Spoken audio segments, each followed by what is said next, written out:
At last there came a bare indifferent sky, where silence listened to the cosmic voice, but answered nothing to a million calls. The soul's endless question met with no response.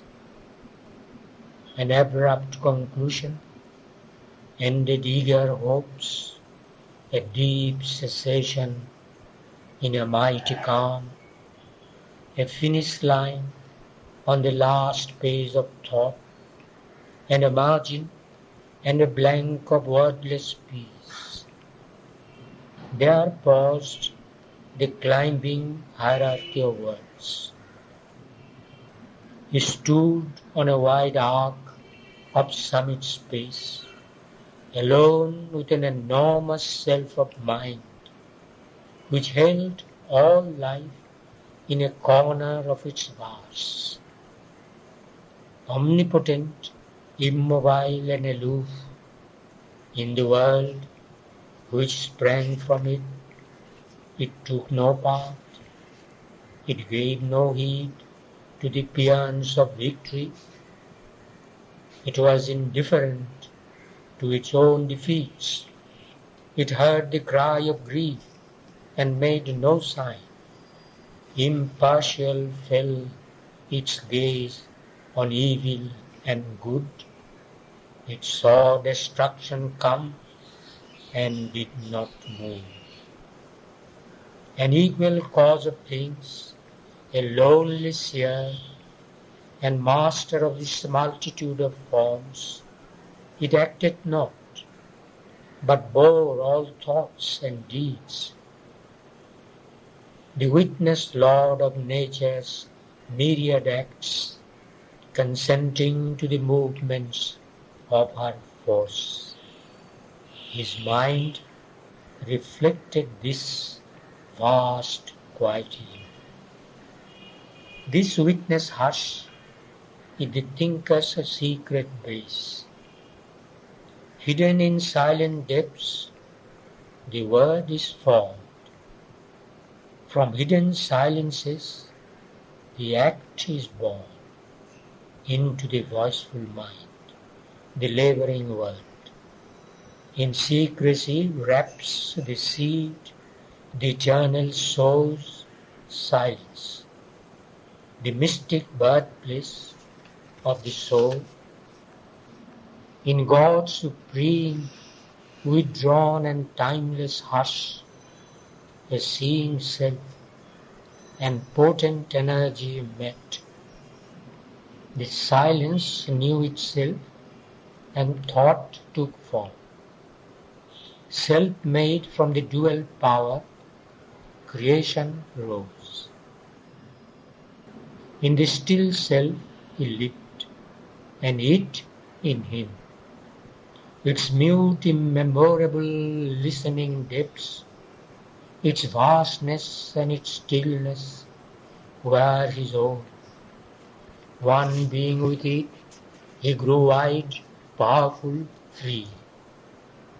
As one who builds his own imagined scenes and loses not himself in what he sees, spectator of a drama self-conceived, he looked on the world and watched its motive thoughts with the burden of luminous prophecy in their eyes, its forces with their feet of wind and fire, arisen from the dumbness in his soul. All now he seemed to understand and know. Desire came not, nor any gust of will. The great perturbed inquirer lost his task. Nothing was asked, nor wanted any more. There he could stay, the self, the silence one. His soul at peace. It knew the cosmic whole. Then suddenly a luminous finger fell on all things seen or touched or heard or felt, and showed his mind that nothing could be known that must be reached, from which all knowledge comes. The skeptic ray disrupted all that seems, and smote at the very roots of thought and sense. In a universe of nations they have grown, aspiring towards a superconscious sun, playing in shine and rain from heavenlier skies. They never can win, however high their reach, or overpass, however keen their probe. A doubt corroded even the means to think. Distrust was thrown upon mind's instruments.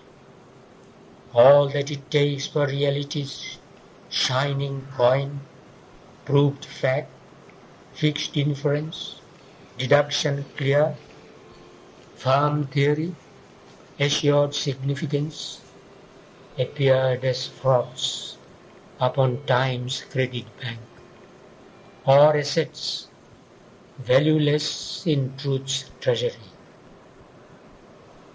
And ignorance on an uneasy throne, travestied with a fortuitous sovereignty, a figure of knowledge garbed in dubious words, and tinsel thought forms brightly inadequate. A labourer in the dark, dazzled by half-light, what it knew was an image in a broken glass. What it saw was real, but its sight untrue. All the ideas in its vast repertory were like the mutterings of a transient cloud that spent itself in sound and left no trace. A frail house hanging in uncertain air, the thin ingenious web round which it moves, put out a while on the tree of the universe and gathered up into itself again, was only a trap to catch life's insect food. Winged thoughts that flutter fragile in brief light, but dead once captured in fixed forms of mind. Aims puny, but looming large in man's small scale. Flickers of imagination's brilliant gauze and cobweb-wrapped beliefs, alive no more. The magic hut of built-up certitudes, made out of glittering dust and bright moonshine, in which it shines its image of the real, collapsed into the nations, whence it rose. Only a gleam was there of symbol facts that shroud the mystery, lurking in their glow, and falsehoods based on hidden realities by which they live until they fall from time. Our mind is a house haunted by the slain past.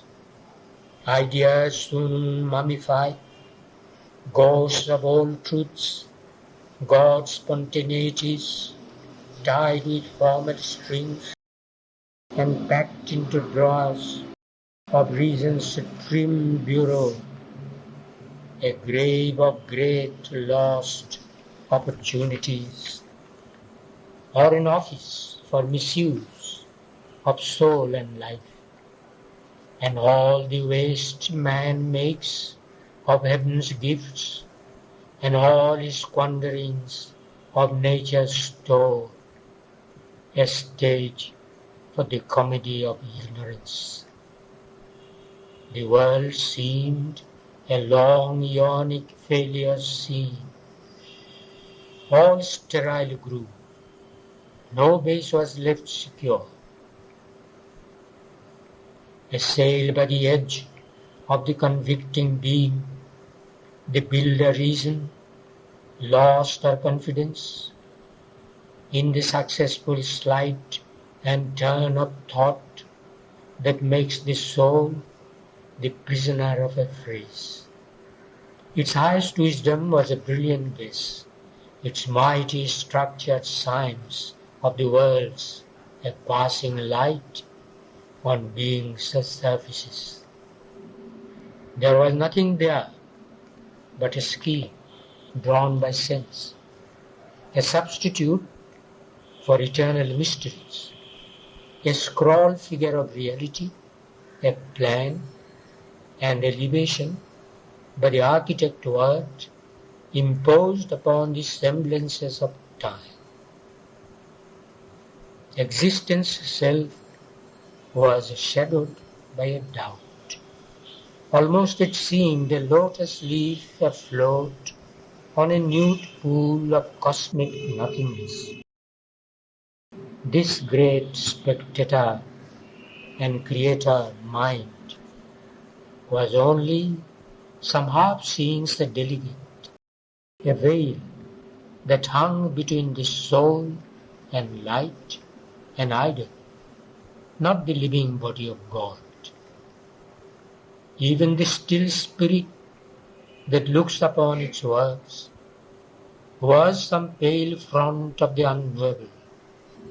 A shadow seemed the wide and witness self.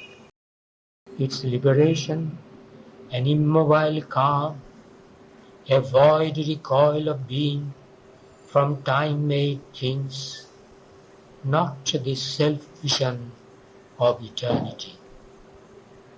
Deep peace was there, but not the nameless force. Our sweet and mighty Mother was not there, who gathers to her bosom her children's lives, her clasp that takes the world into her arms in the fathomless rapture of the infinite, the bliss that is creation's splendid grain, or the white passion of God ecstasy that laughs in the blaze of the boundless heart of love. A greater spirit than the self of mind must answer to the questioning of his soul. For here was no firm clue and no sure road. High climbing pathways closed in the unknown. An artist's sight constructed the beyond in contrary patterns and conflicting hues. A part experience fragmented the whole. He looked above, but all was blank and still, a sapphire firmament of abstract thought, escaped into a formless vacancy. He looked below, but all was dark and mute. A noise was heard between, of thought and prayer, a strife, a labor, without end or pause. A vain and ignorant seeking raised its voice. A rumor and a movement and a call, a foaming mass, a cry innumerable, rolled ever upon the ocean surge of life, along the coasts of mortal ignorance. On its unstable and enormous breast, beings and forces, forms, ideas like waves, jostled for figure and supremacy, and rose and sank, and rose again in time. And at the bottom of the sleepless stir, a nothingness, parent of the struggling worlds, a huge creator, dead, a mystic void, forever sustaining the irrational cry forever excluding the supernal word, motionless, refusing question and response, reposed beneath the voices and the march, the din in conscience, dumb incertitude.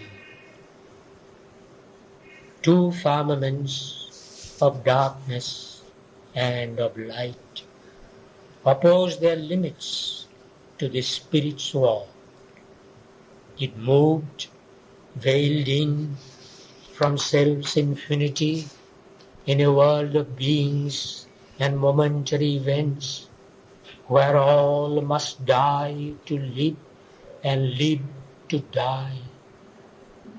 Immortal by renewed mortality, it wandered in the spiral of its acts, or ran around the cycles of its thought, yet was no more than its original self, and knew no more than when it first began. To be was a prism, extinction the escape.